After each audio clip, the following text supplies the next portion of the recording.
All right, today was a huge day, a huge win for blockchain and distributed ledger technology. BlackRock, the world's largest asset manager, came out and made an announcement that they're using Hedera network for its money market fund. So this is a huge validation for the use of distributed ledger technology beyond what most people think of as blockchain or cryptocurrencies. This is literally using the technology, distributed ledger technology, to validate a transaction on a ledger. This was a massive win for the industry. And this actually comes off of the heels of another announcement that's further validation for the adoption of distributed ledger technology. A couple of weeks ago, Quant had an announcement that they are being used as a prototype for the UK's regulatory liability network. And some of the people that are part of this network are HSBC, Visa, Nationwide, MasterCard. So this is another big validation for the utilization of distributed ledger technology, which leads me to this space that I had yesterday with Enter the Void. So Enter the Void was in my Telegram group yesterday, and they showed me a demo. They showed everybody in that channel a working demo. And this is yet another application that's coming out that's going to be further validation of distributed ledger technology. So what the Void has done is a pretty novel approach to NFTs. What they did is they built this new protocol. It's called the Non-Fungible Gadget Protocol. And essentially what they did is they made a scaling platform for anybody to develop these applications to run on-chain. And so imagine, if you will, all the apps on your phone, every app that you're using on your phone, imagine if each one of those was an NFT. That's, in a nutshell, what they did. And that's why they don't call them NFTs, they call them NFGs. So they stand for Non-Fungible Gadgets, because these are literally programmable applications run on chain. And it's chain agnostic, so you can use and deploy code from any network. So you guys are in for a treat. But before we begin the video, please like and subscribe to this channel so you can stay up to date with all the latest news and developments in AI, DePIN, and FinTech. All right, buckle up, because this is a good one. Welcome aboard.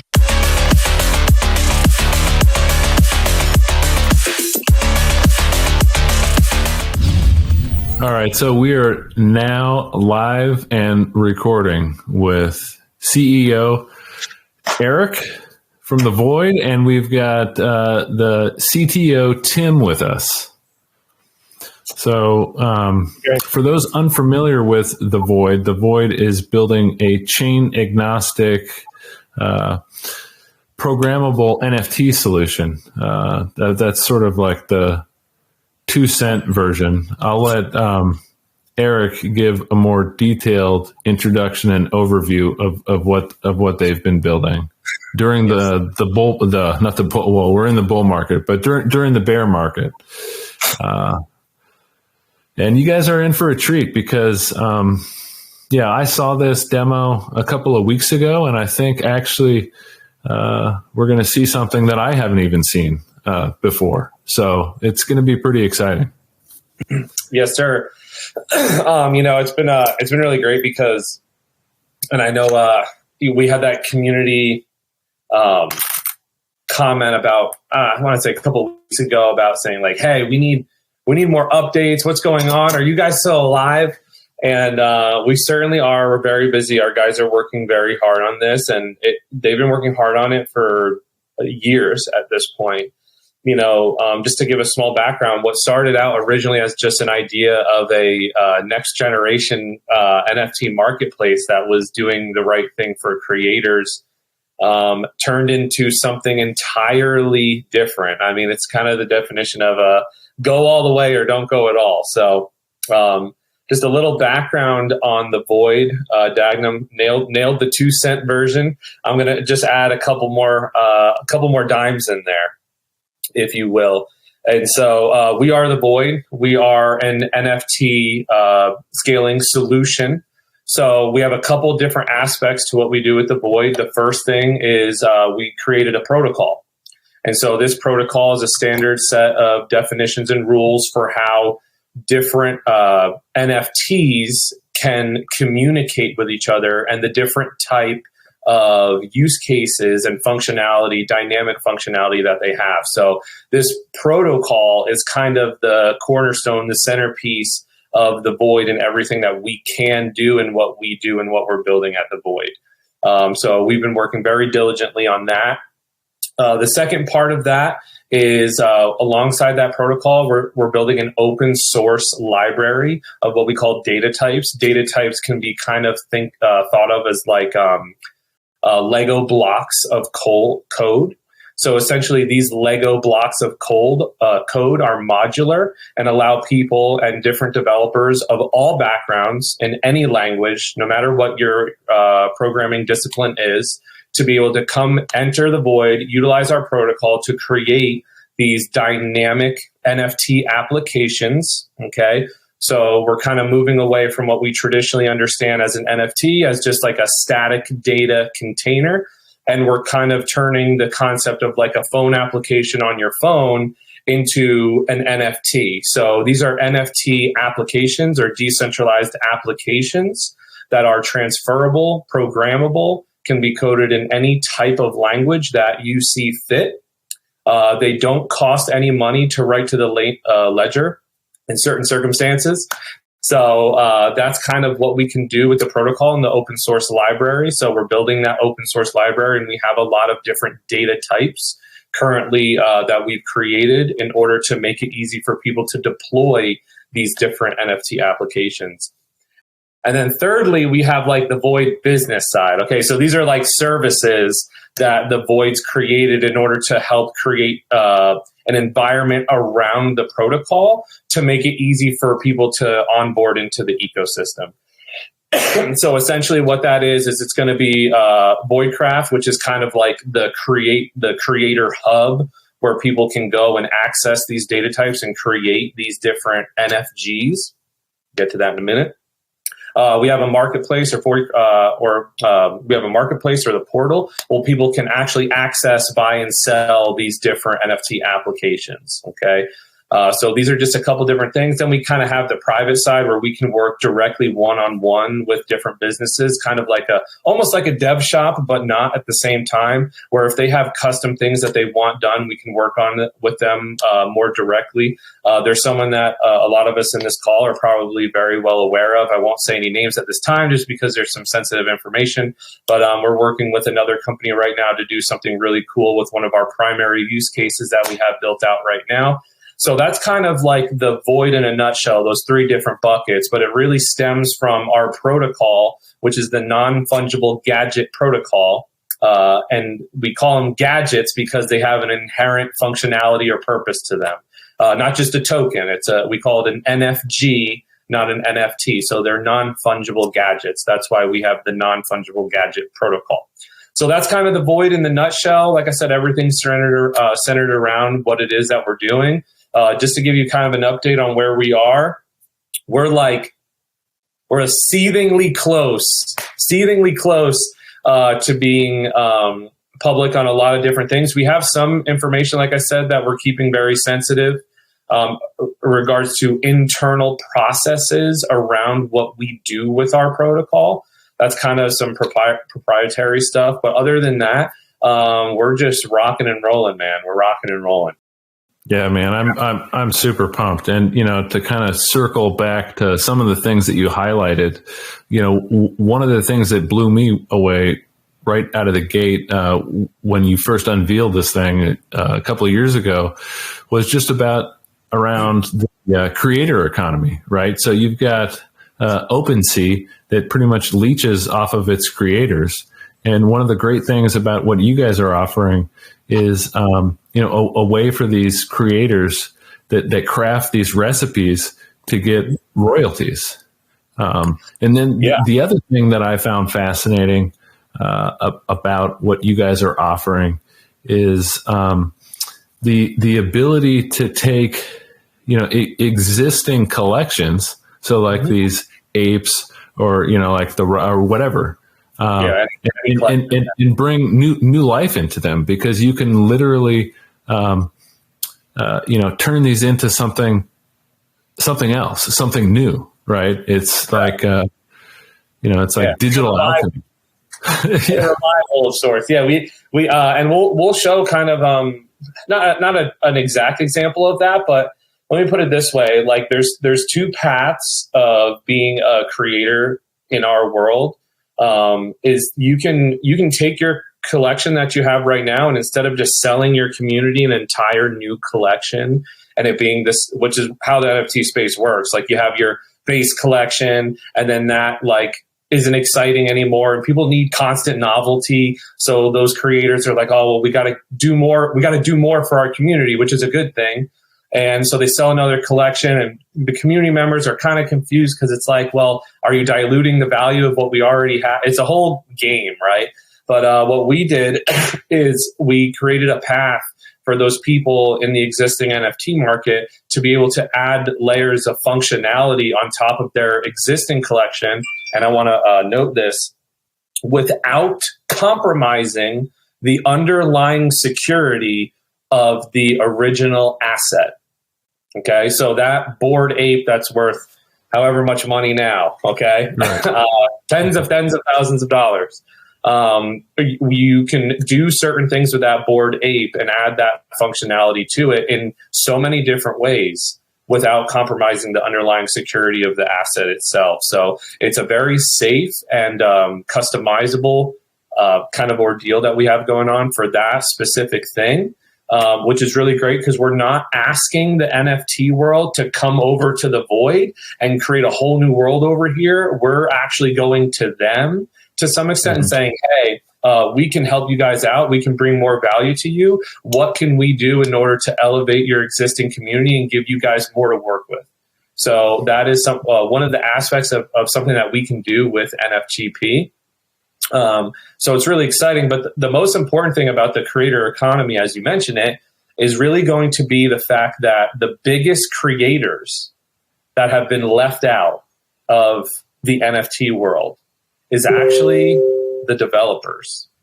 The developers are the developer community is the backbone of crypto. I mean, without everyone doing all these things, different things with smart contracts, and being able to code these things into existence in safe and easy ways, we really wouldn't have what we have today. So in creating NFGP, one of the hallmarks about it is the fact that it can be language agnostic. So truly, you don't have to learn Solidity. If you're a developer for 10, 15 years and you're like, great, I've got to go into crypto now. Oh, I have to learn Solidity. And dude, all these tech bros that just got laid off recently, I mean, there was that article the other day where Sam Altman said that, he believes that the first $1 billion company will be developed by a single person, and it'll probably be AI. And I mean, there's maybe some truth to that because there's lots of interesting and unique applications that artificial intelligence will help with. But what I've always known about what you guys are offering with these programmable recipes and the ability for you to like stack these recipes on top of each other, turning it into like some sort of like super, it's almost like, I don't know if I described this publicly, but I know I've talked to you about it a couple of times. So it's almost like you're turning these NFTs into a layer one network, right? It's almost like that in a sense. So this demo, I think, will show people just a glimpse of some of what's possible, and it's going to be wild, like to see what people develop on this platform. That exactly. The thing that I'm most excited for is for when we have all of our public tools out there, and we just hand it over to the community and say, hey, make of it what you will. Let your wildest dreams and desires come to true here with whatever you want to create. And our goal is to make it easy, safe, secure, and scalable for you. And that's what we have. So that's what we're doing. So kind of getting to the topic of today, I could yap about, what we're talking about forever. But I want to start first and foremost with something called a swim lane diagram, which is going to be, I'm a visual guy.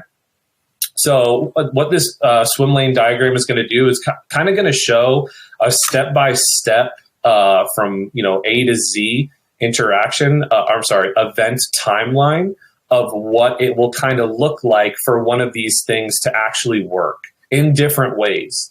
So I'm going to go ahead and actually share my screen for a second. Tim, are you with me? Yep.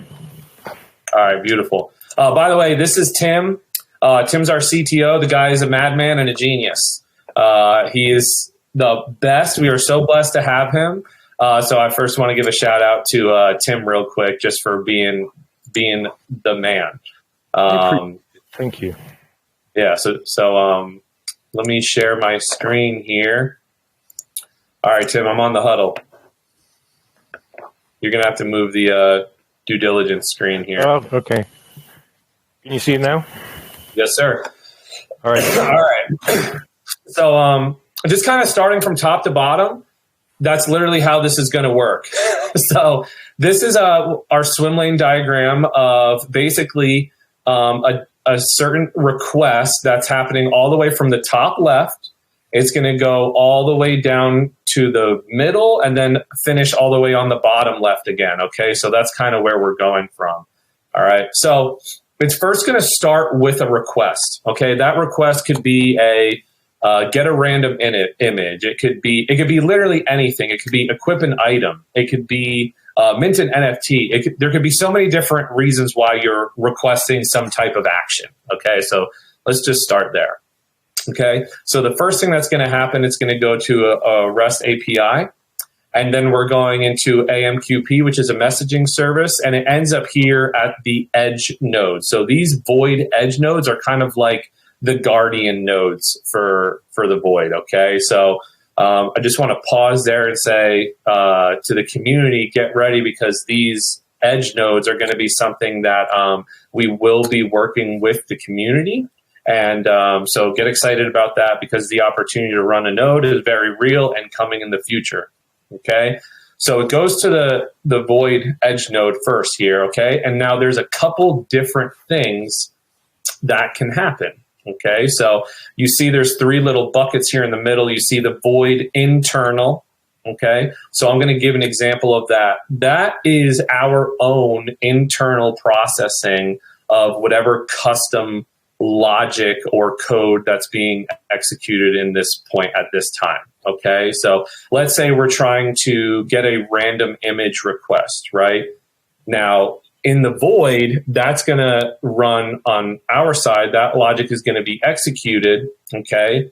Now, it can, if it needs to, go back to an edge node. That's why we see an arrow going all the way back to the edge node, and then coming back, and it can go all the way to the ledger and save state at the ledger whenever it's done getting its request, when that request is filled.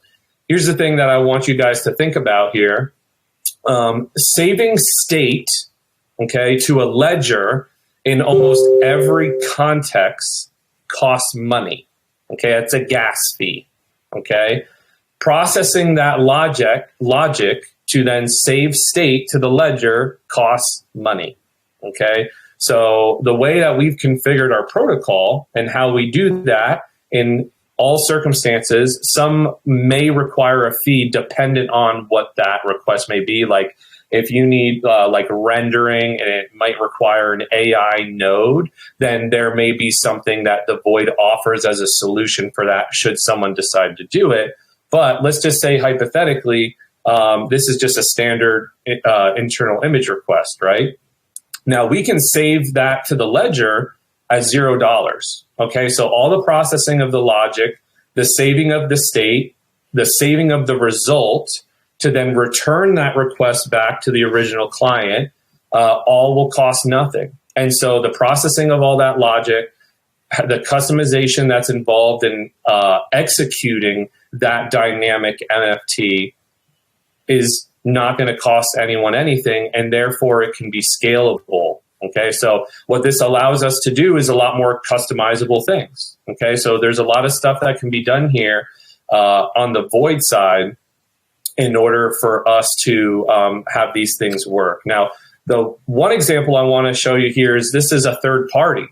So using our protocol NFGP, it doesn't have to be just with the Void. If a third party wants to use NFGP, let's say it's Amazon, okay? Let's say Amazon wants to create some form of NFT or NFT application, all right? And they want to use, instead of querying something on chain or using a ledger, they can just use their own database, actually. So it can work directly with their own database, with their own existing tech stack, okay, with exactly their own types of configuration. So it's not just like, again, we're asking a company like Amazon would be to fully adopt, our chain, our network, our protocol, and you have to do away with everything that you have, all your millions of dollars of worth of existing infrastructure, okay? And this is one of the great things about NFGP is that it's very plug and play with what you already have, okay? So yeah, and that right there is huge for a lot of these enterprise clients, right? Exactly. So like if somebody wanted to do some like mass marketing campaign, like, McDonald's for example, right? Like here's a million free cheeseburgers NFTs, and you got to collect them in 2 days or they expire. Well, here's the real thing. Imagine asking Amazon to adopt Ethereum for anything, even the smallest task. It's just too slow, too expensive, not efficient. Then you got to transfer whatever internal process they have for their work, right, in order to now do something completely different. Again, this is something that they can plug into automatically and bring them into the Web3 world utilizing our protocol. Okay, so it can be, again, and this says ledger up here on the right, saving state to the ledger. That can be any ledger. Okay, so pick a ledger. Hedera, Constellation, Avalanche. I mean, right? So that's where the whole chain agnostic comes in, right? Yeah, and now I do want to say there is some additional work around that, hooking into those things, but our ability to do it is very real, okay? So that's kind of where the agnostic aspect of the Void comes from being capable of being chain agnostic and definitely language agnostic while allowing third-party companies to plug directly into us with their existing tech stack. So when it comes to like scalability and usability of our protocol, we make it very simple while at the same time not skimping on the, the what can I do with this thing part of it. Okay, so we're not limiting the functionality by allowing those things.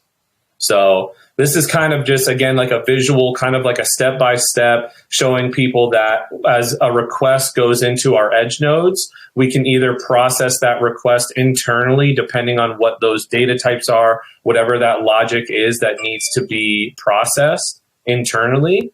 We can save state to the ledger as many times as needed regarding, whatever, that application is calling for. Okay. And again, it doesn't just have to be inside our Void network. Okay. It can also be a third party company doing the same thing, utilizing our protocol as well. Okay. I'll pause there for a second. No, but that in and of itself, like if that's all you guys were offering, like that should be a record scratch for people, because that plug and play interoperability for existing companies is huge, right? Just to integrate that into their existing tech stack without even doing anything, and have essentially the Void run under the hood, like in the background for these businesses, like that's a game changer, right? And it could run like that right there. Yeah, it could run validation of their code base. You could validate, the chain. How do you say the supply chain history of code changes too in a database? Like there's a lot of different things that you can do that we're working on that are like really exciting for the future. I won't get into all of that right now, but there's some stuff that's like mic drop cool. I'll say like that we're able to do. But Tim, do you want to add anything to this before we move on? I think there's a couple of points from this diagram. Well, first of all, hey everybody, I'm Tim. I'm British, but I live in America. But the central piece on this diagram, the NFGP, and we're only showing 3 clusters. I'm going to show you a different diagram in a moment that may highlight what those actually look like physically.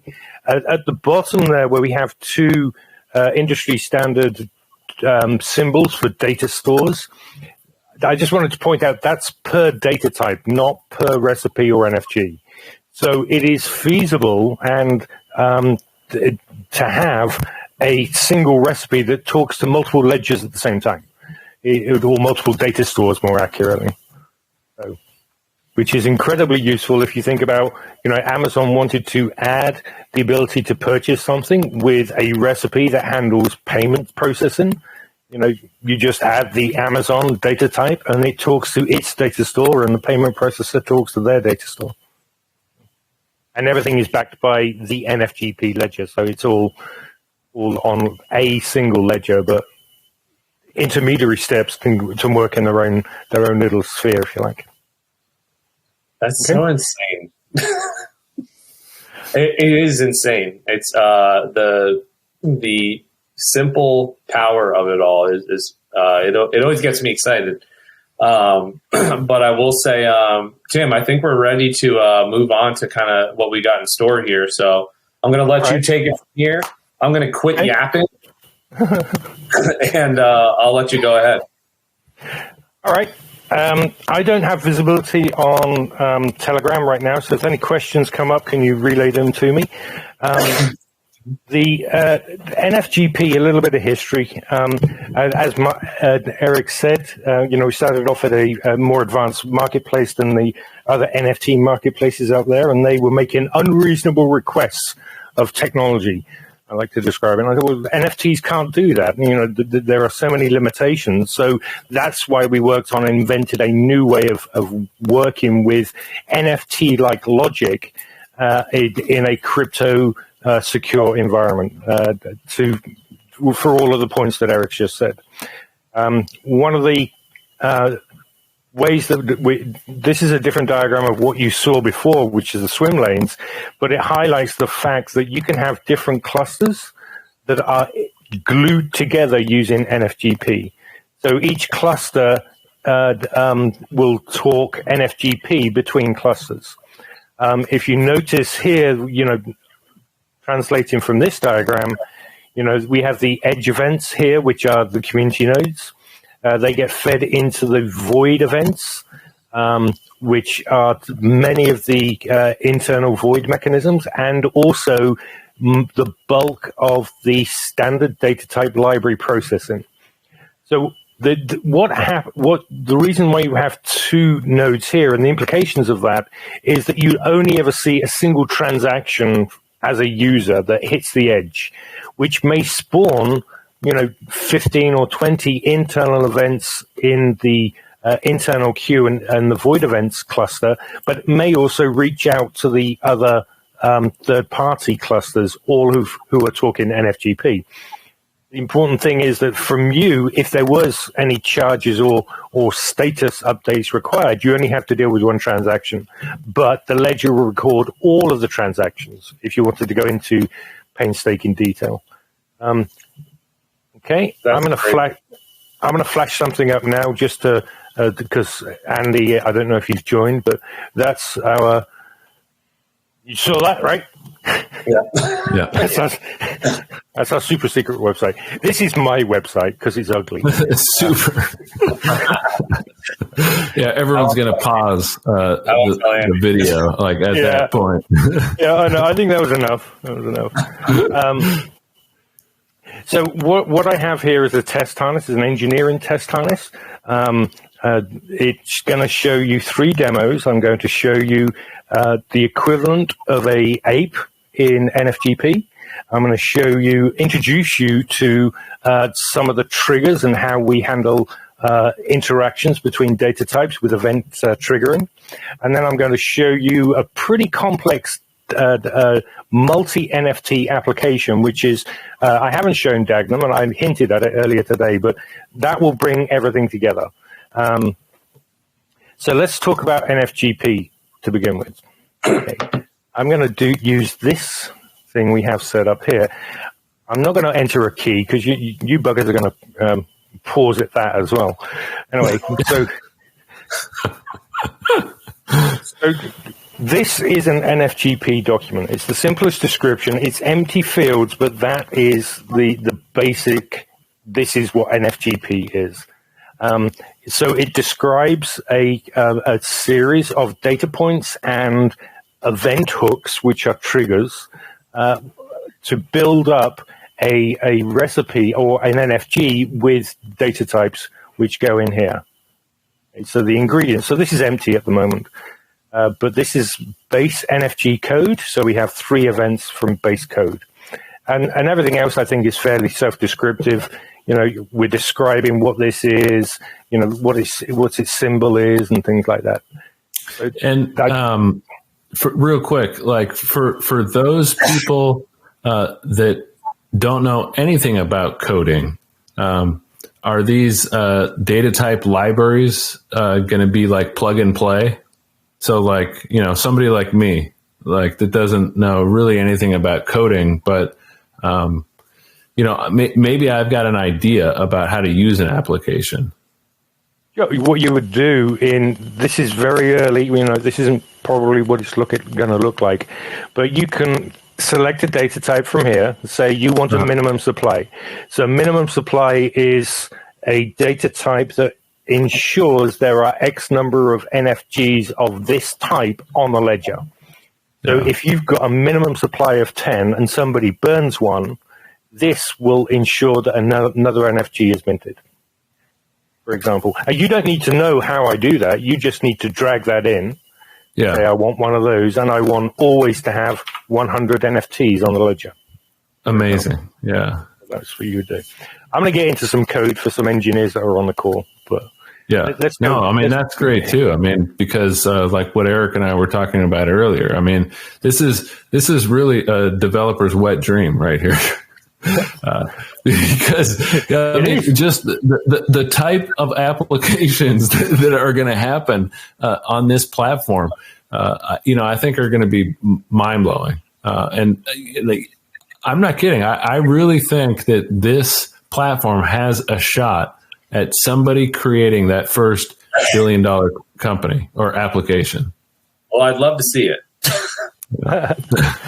All right. What I'm going to do is I'm going to run through the demos now. So what you're seeing today is engineering test network. So it's not going to be on Ledger anywhere. So don't try and find it, and it will probably be purged by the end of this evening. So this is a real NFG rather. If you remember, I was talking about the triggers earlier. The most important thing about NFGs is this one of the most important things. Well, there's lots of important things. An important thing is that it has a self-describing and dynamic API. So what you're looking at is a recipe, and recipes have a very limited set of events that it can handle. It can handle the ability to mint an NFG. It has everything. Every NFG has something called cares because it describes what it cares about, and the built-in transfer to move to another wallet. Oh, I didn't mention that NFGP is needs 2 NFGs at all times. So everything is minted from a recipe which describes how to create an NFG. And then once the NFG has been minted, they have a relationship. We call it entangled. So that persists forever, because then once you've got facilities to make calls into the recipe and have that call distributed across the entire collection. Again, coming back to a single transaction affecting 1,000 NFTs, which is pretty cool. Hey, Tim. Yeah. Is it fair to say that a recipe is like our equivalent in terms of just terminology of what a smart contract is? I could see that as an argument. I would have to go into more detail, but yes. It's a recipe that a smart contract describes the logic. Ours describes the way that you interact with it. The logic is held somewhere else in a consensus manner, but it's not described inside the NFGP itself. Yeah, that's like early on. That's kind of how I was trying to wrap my brain around like what you guys were doing, and that's like how I always saw it. I mean, I could be way off, but it would, it's almost like these things are like layer one networks in it of themselves, because you can get these different data types from different sources and create this application or use case. Right. Yeah. The standard data library brings lots of utility methods, and that's what we're showing you today. But I can't sell, the ability to display a random image. But it's the building blocks from which developers can add their own data types, and we've started to explore that because, surprisingly enough, I don't have all the ideas. So there's some more ideas coming in and data types being written external to the Void, which will implement real-world applications.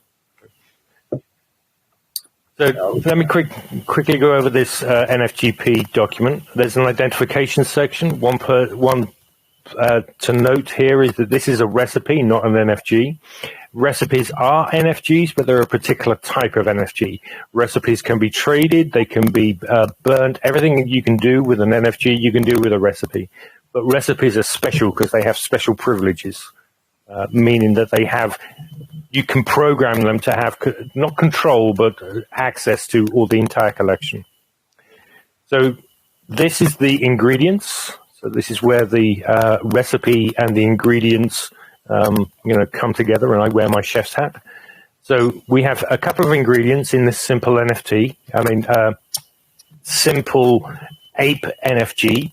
The first one is the media data type. You'll notice here that we're describing it at the top with this in the same way that we described the recipe.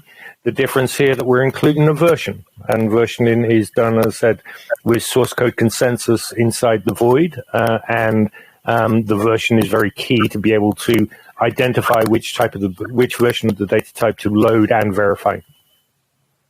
And this is the section of immutable data. Okay, so anything that's inside the ingredients is immutable from the time of mint. And we have hash controls around that, so you can't change that.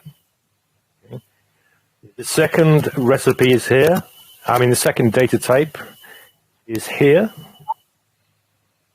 This is a data type that describes how to capture data in order to mint this NFG.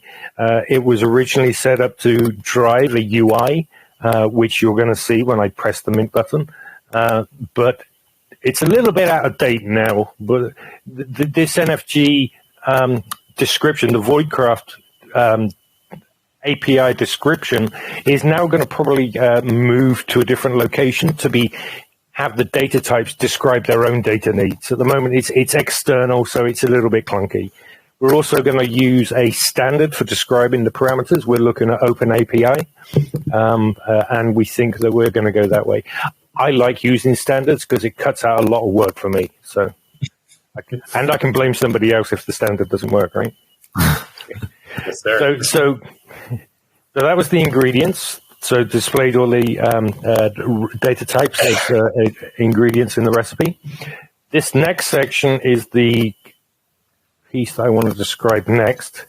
This is all the mutable data. This is the data that you can change after mint. So, it's normal stuff that you would see in a smart contract. Who owns it? Things like how many have been minted? What was the last event that caused the ledger write? What's the current state? Well, these two are actually experimental right now. And then you have the hash. We have hash control inside NFGP processing that we can restrict who can write to different sections of the store. So it means you can't, as one data type provider, you cannot write to another data type's data because that's just restricted. You can actually allow it, but the default is to not allow it. One thing I wanted to point out here, because that will come on later on in the demo when I describe multi-part NFGs, this is the key prefix, which is in fact the owner token. So this is owned by the recipe. Okay. Any questions so far? So that's the basic introductions to NFGP. It's just JSON. I'm rocking it. No. All right. Let's do some minting, right? Let's have some. I do want to say I love how simple it is to understand what it is that you're looking at. If you're a non-technical individual who's never coded anything in your life, you can be like, "Oh yeah, this makes sense." It's very organized, and I like that. Good. All right. So when I press mint here, it's going to go the application, which is GoGo, because we're working with gadgets, right? GoGo gadget. It's going to reach into the NFG. It's going to pull out the void craft section and create a UI based on that void craft, because that's the data we need to mint. And then once it's collected that data, it's going to call the mint on the NFG handler, the recipe handler, and that will create a new NFG in this wallet. So let's do that. All right. So, all right. and that was quick. And there we are. So that is basically an ape NFT at this point. It's just an image, an immutable image. Let's have a look at the JSON. You'll notice now that the CARES map has been restricted because it's only dealing with an NFG, not a recipe, so it can't mint itself. We've got an implicit serial number. We know who owns it. This is the NFGP document, and again, the ingredients have been transferred over because they were the ingredients from the recipe, so they're the ingredients that go into the NFG. All right. Remember I said that there's an intrinsic link between the recipe and the NFT. That's defined there, and we will create further entanglements, as we call them, in further recipes. Yeah, and then there's the code Dagnum in there. Yeah, there you go. All right, we'll send it to you later. Yeah, okay. That's yours now, man. That's going to be worth millions of dollars. Millions. All right, let's get a little bit fancy. No, but that right there. I mean that's amazing, man. It's a simple use case, but it proves that this isn't vaporware, right? I mean, we just minted an NFT. Yep. Yes. We're very real people. We've been working. Tim's working very hard. Let's get a little bit fancier now. Okay, so as I said, we've talked about recipes and containing data types and triggers to hook into a particular event. So what I'm going to show you here is probably the simplest way to describe how a hook might work, or a trigger. All right, so you'll notice first of all, this is when we call a CARES map. There's an additional trigger here, which is a before trigger. So you can have a suffix on a trigger definition to say, call me before this event or call me afterwards. And it's highly likely there'll be other points at which you can add triggers. But we've got before and after right now. Let's go down and look at the recipes. So we've got the same triggers down here, which are the NFG recipe level triggers.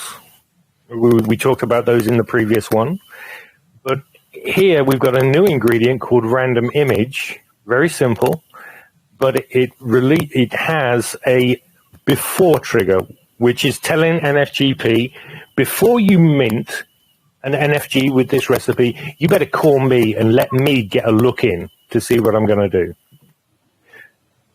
All right, I'm going to show you some JavaScript code now, so don't be afraid.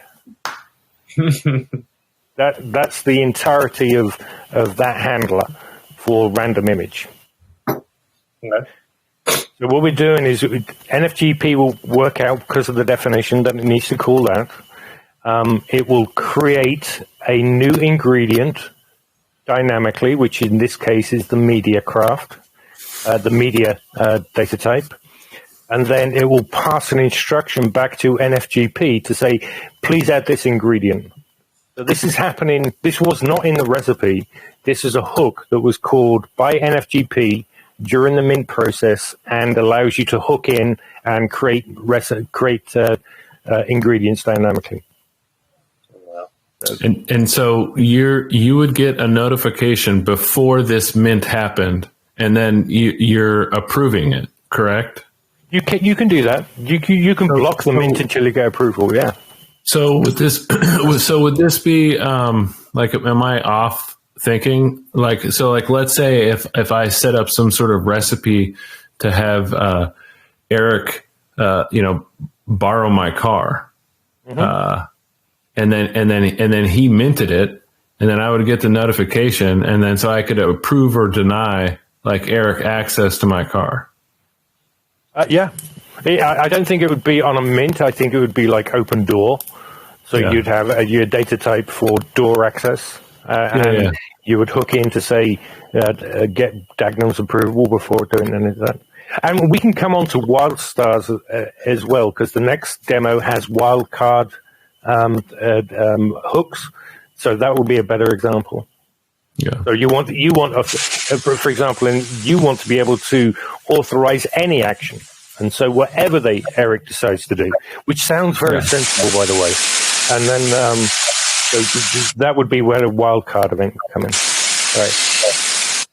Let's mint that. I'm going to mint a few of these because I want to show that it is random. All right. So come back to the wallet, and now we have random images. All right. Let's have a look at the recipe real quick. Now we've noticed the mint count's gone up.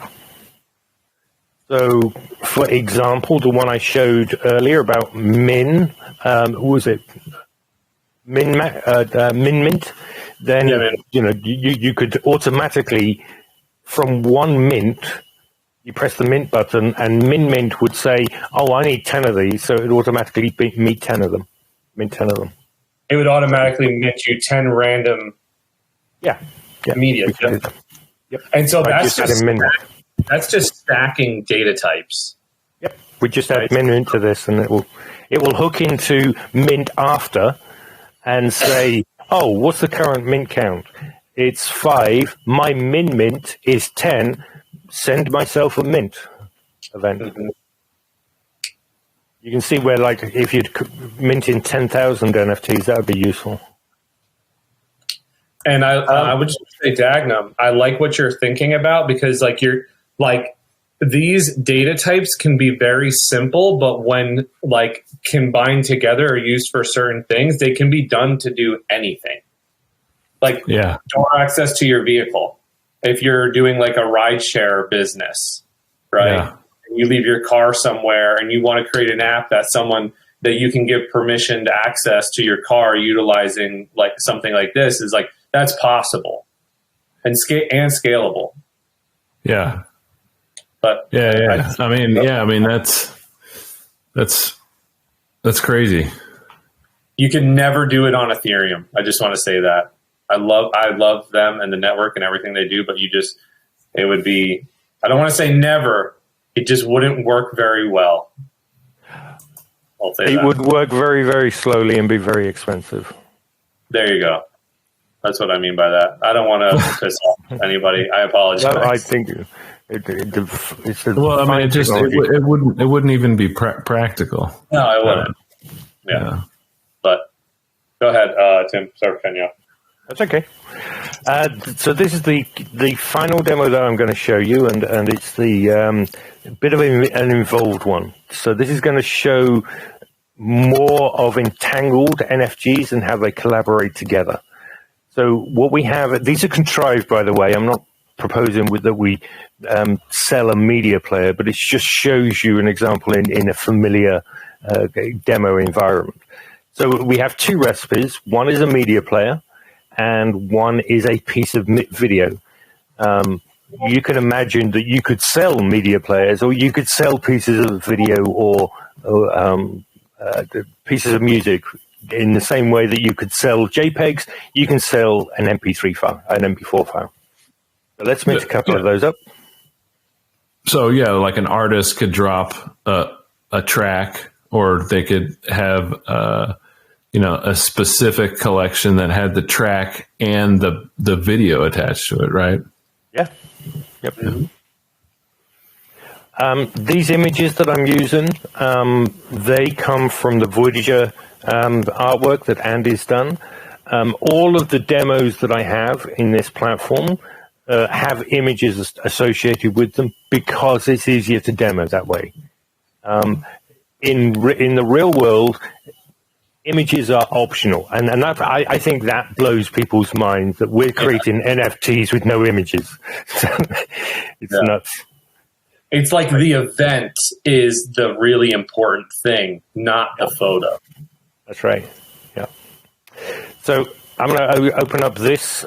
This is the media player, which is one of the most complex ones we have. We have one more complex, which you've seen, Dagnum. And you can see now we have a whole bunch of events that we're looking for, including a wildcard event to say every single time an event happens on this NFT, hook into me. I want to see what's going on. And we've got 3 before events. So every time that you equip something, transfer it, or press play, then I want to be hooked into again. We've got 2 triggers from the media player and 2 triggers for the equipment and unequip. Okay? As I mentioned, the equip, unequip, establish, and as an entanglement, and we've used that most frequently. Reuse it over and over again. Come down here. Here's the equipment. So this is all of the logic that we just lifted. We didn't change it, and plonked it into this recipe. So that whole thing was just lifted, okay? And it describes slots in which 2 things can be equipped into. And then we augmented that with a media player, which understands what to do with these things that we've just equipped. And that's describing all of the events, okay, that we're hooking into.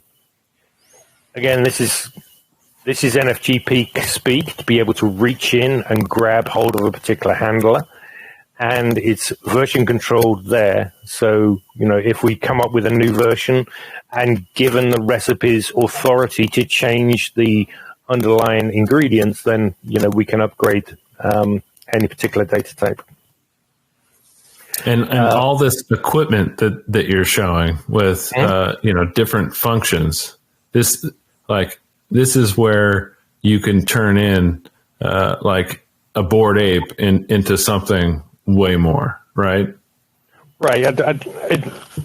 Let me just get this demo, and because it shows a very important part of entanglement, and then I will talk to the Bored Ape piece, because that's really important. So we want to be clear on that.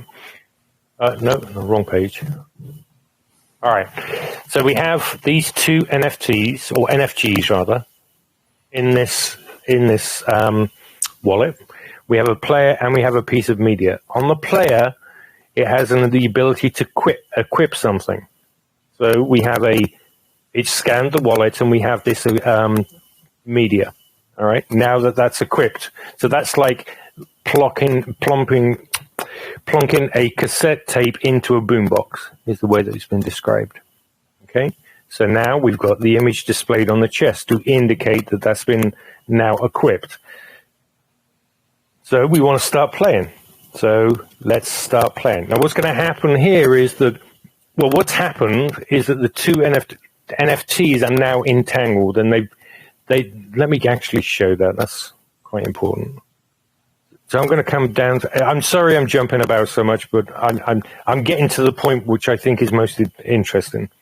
If we go down to there, so we now have these slots that are describing these are the recipes that can be equipped into there. One is the media and one is the audio, because we can work with two things. And where are we? Equipped. So we've now got something equipped. So both NFTs have been updated, both the media player and the thing that has been equipped. So now they're entangled. Okay? Mm-hmm. That's just a reference between the two of them. Mm-hmm. Let's start play this guy. And we start seeing the video. Now, what we want to do is to show you that I can alter I'm pointing to the screen. How stupid of me. I'm altering the bottom recipe here. Sorry, the bottom NFG here by touching this one. So what I'm going to do is I'm going to transfer it out.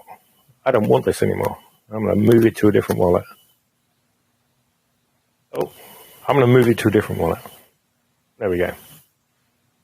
And what's happened is that the NFG that I moved, first of all said, I'm entangled. I need to let the other party know what's going on. And so what it's done, it's told the other party to stop playing and then unequip. So I never interacted. I interacted with the media player. I only touched the video NFG. And because they're entangled, all of that's gone. The chess piece is gone and the video player is gone. Yep. That was just a very simple entangled demonstration where multiple NFGs collaborate together. As promised, if we're looking at entanglement across chain, for me, the most important thing is that I never touch the other chain's NFT. And talking about an ape in particular, I'm only getting a reference to it, and I know its location.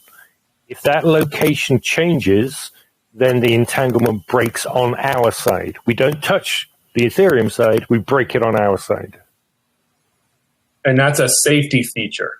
Yep. To be able to entangle NFTs on our side with existing collections, like I said earlier, without compromising the security of the underlying asset, which on this case, as an example, would be a Bored Ape. But I think and so like that Bored Ape never leaves that person's wallet, right? Doesn't have to move, doesn't have to go into a contract address, doesn't have to go into some locked up special vault. Like, they can literally use what they have in its most basic and secure form, which is not touching it where it is in your wallet or interacting with it, and then being able to add some type of dynamic functionality like you just saw now, like some form of equip or unequip item or material or media player or literally whatever you want it to be. Yeah, whatever. Literally whatever you want it to be in order to add functionality onto that Bored Ape. Now, I want to pause here and just say that simple demonstration of we've got two NFGs, okay, that interacted with each other and all of a sudden started playing a video. We never interacted with the video. We created two separate events, and now we have a playable media. Like, this is a very small example that if you want to really extrapolate it out and see how using this system can build so many different things from a few simple data types off of one recipe. So when we're talking about, and we get asked a lot of the time, oh, well, can I do this? Can I do this? Tim's answer is always yes, but what is the question? Because it's not, the limitation is only on what we're able to come up with. Do you understand with that? So we're really going to be most excited when we, like I said earlier, throw this out to the community and let them build the future of the NFT world using these custom recipes and the data types that we have. Yeah. I mean, it's truly going to be groundbreaking, I think, and revolutionary. The types of things that people are going to come up with. I mean, this was just to help visualize, how this all works. But I mean, it could, like you said, it could literally be anything and any sort of different data types working together to create like something different. Yep. Yeah. I mean, it's just pretty crazy stuff. And, it all works. I mean, we just watched it happen in real time. There you go. Yeah. There's some obvious additional stuff to it too. And I know Tim's keeping some things close to the chest because we need to. But it's we're excited. Tim, what more do you got? I'm sorry for cutting you off there. That's okay. One thing I thought of during the demo and when we were talking about the different clusters and jumping across to third parties. One thing that is also an interesting side effect of that is that all nodes are not created equal. Is my little phrase there. So if you've got AI data types that need to run on a GPU node, they get routed to those nodes. Mm-hmm. So that's a privacy and possibly a premium service avenue as well. If you've got better GPUs, you can, offer your services a node provider to having better GPUs than your competitor, which would be pretty cool. The things that I don't want to mention is Michelle in the room. I don't want to start. No, she's not there. Okay. I don't want to be told off. Yeah. Michelle's our COO for those, just as a notice, but she's not here. Don't worry about it. All right. So since you showed a Voyager, now again, I don't know how much of this has changed since the last time that you talked about it. Like, how all of that plays in. I mean, since everybody's here, and you can plug the Discord group, which is going to be a critical part to all of that. But yeah, I mean, I don't know how much you guys have changed about all of that stuff, but I mean that is pretty amazing stuff too. What we're doing with like the VOIDAGERS and the collection is obviously like a whole. That's our community and / governance play. I wish I could share more about that. Andy would kill me. I just want people to have the collection. I want to go on Twitter and see people rocking their Voyager. That's what I want to see. But Tim, I feel like you're about to say something. I want to. I was going to just mention patent, and then that was it. Mm-hmm. Yeah. I like as you. I hope everyone can see from this demo that we've put a couple community things on pause because we've had to, for two reasons. One, obviously getting this base development of where we're at right now was the most important priority of ours. And then two, market conditions were, let's just say, less than favorable to do something along those lines. So I don't know how much longer we're going to wait for something like that because we're sick of it. We're sick of waiting.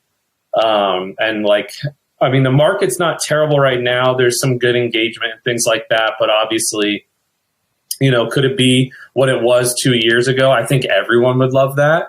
So I'm not gonna wait for a sunny day.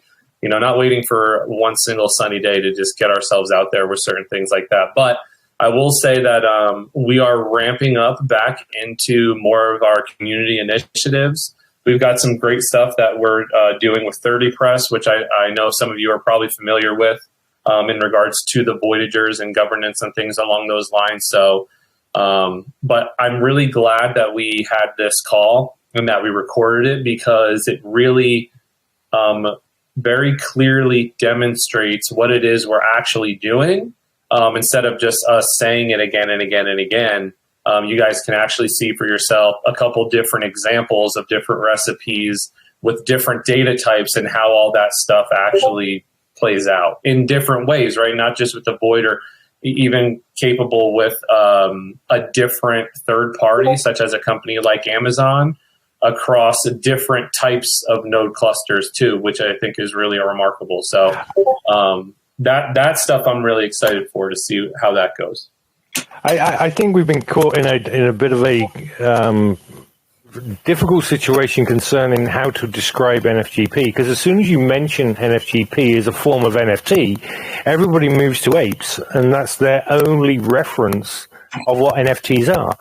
And this is so different. You really have to show it, and we haven't been able to show it because there's been some, stuff that we needed to deal with. But I'm very glad that we've managed to start showing NFGP is really an environment, an ecosystem for app scaling logic. It's not an ape. It's not an image. So. Right. And Tim, I know. Yeah, I mean, it could be anything. I mean, it's just like the image, I guess, of the NFT is like the receipt, if you will. It's like, I don't know, like just some sort of tangible thing, but it doesn't even matter. I mean, it's almost like we've taken the focus of where the value is and not placed it on the image itself, but on what we're doing and what you can do with it. Like we're making this NFT world usable. And Tim and I have had, God bless you, Tim, I've had so many conversations with Tim on like, how do we describe this in a way where the people that know what NFTs are will understand what we're doing without at the same time making it, confusing, or making it like we're just creating some new random thing that has no relationship to, this Web3 world. Like, it's been very difficult describing what it is, what we're actually doing, because there's such a distinct difference between an NFT as a, tokenized image versus a logic scaling app, which is what NFGP, the ability to create, different applications and scale that logic out in whatever language you want using NFGP. So they're two very different things, but they're not mutually exclusive of each other, because we're able to actually take both worlds and combine them together. So we actually are wanting to work with what exists right now. We're not saying it's terrible. We want to help those different communities and go into the NFT space and say, hey, you have a community, they have wants, needs, and desires, and you guys want to provide more value to those people. We can help you do that, and we're going to make it easy for you. And that's one of our first go-to-market strategies that we have going on right now. Yeah, I mean, and it could be literally anything. That's why I pulled up the loaning the car or whatever example. Early on when I first got into this whole crypto sphere, I was convinced that NFTs were going to be the gateway to mass adoption, because, I mean, you could literally do anything with these. You could have your house title on it. You could, deeds. You could even have stocks, or, like voting. Literally anything can be done with these. And that's why it's just unfortunate that, for the most part, the stuff that's taken center stage are these JPEGs. Yeah, and it's a blessing and a curse, because the JPEG world does have a lot of great and exciting and genuine aspects to it. But I think the drawback to what happened was the overall outlook on that corner of Web3. People started to scoff at, like, oh, another zoo animal, like another rug, another, like, and it's unfortunate because there's a lot of people that are doing really cool things with art and doing stuff for their community. And we just want to, give those guys an opportunity to do even more. And we want to take the NFT space and we want to elevate it for sure. Tim, I don't know if you wanted to, so the one question that sort of popped in my mind. So, I mean, let's say, this comes out of the gate and it's, this massive success, like we know it's going to be. How specifically are you guys handling scalability? Because we saw, recently Solana, right? They got hit with the meme coin craze, and obviously they can't scale, despite all the advertising that they could scale and do like 50,000 TPS or whatever they were. So, like, how does the Void handle scalability? That's a tricky question. Because it gets into ledger technology that it was one of the very first things that we thought about when we started looking at the differences between NFTs and the kind of logic that we wanted to do with Enter the Void. The TPS issue was there right at the front. It to me, coming from a non-crypto environment where I'm used to enterprise software, the kind of TPS numbers that were described with many ledgers were just laughable. I mean, it's ridiculous. You can't build an infrastructure around that until I started looking at HTTP and saw the scalability promises that were made there. And I think that kind of technology is where we're going to see the scalability and where we're going to see the low transaction costs and the hierarchical nature of what we're doing compared with a HTTP network. So, yeah. I mean, you can obviously see benefits with using a graph technology like Alchemy, for example, right? So, they're now doing something ridiculous like a million transactions a day. Yeah. And that's not, it's surprising to the crypto world, that kind of scale is possible with crypto ledgers. But as I said, for the rest of the industry, other industries, that's fine. I can do that before lunch, Ain't no thing. Yeah. Well, I am really glad that we had this meeting today, even though we had that earlier technical difficulty, because I think this turned out to be much better.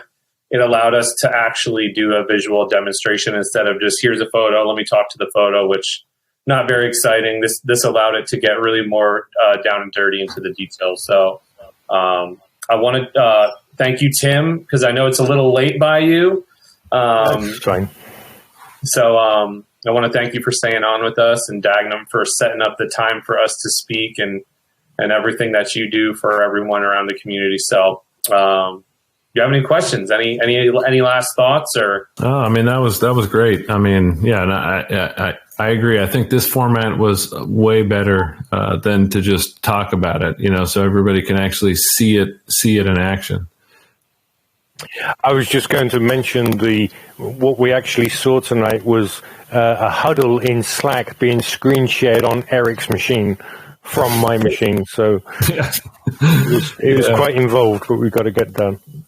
Yeah, we definitely had some technical hurdles to overcome, but it worked. And this is the first test run that I've ever done on Telegram. I just noticed the other day that it had this screen share ability. So I like it. I think it's quick and simple. So I look forward to doing it again another time, brother. All right. All right. Take it easy, everybody. Thank you to everyone listening. Feel free to drop by, send us a DM, send us a tweet, message us in Telegram, Discord, wherever. And I look forward to getting more involved. So talk to you guys soon. Thank you, Dagum. All right. Thanks, guys. Thanks, Dagum. Bye, guys.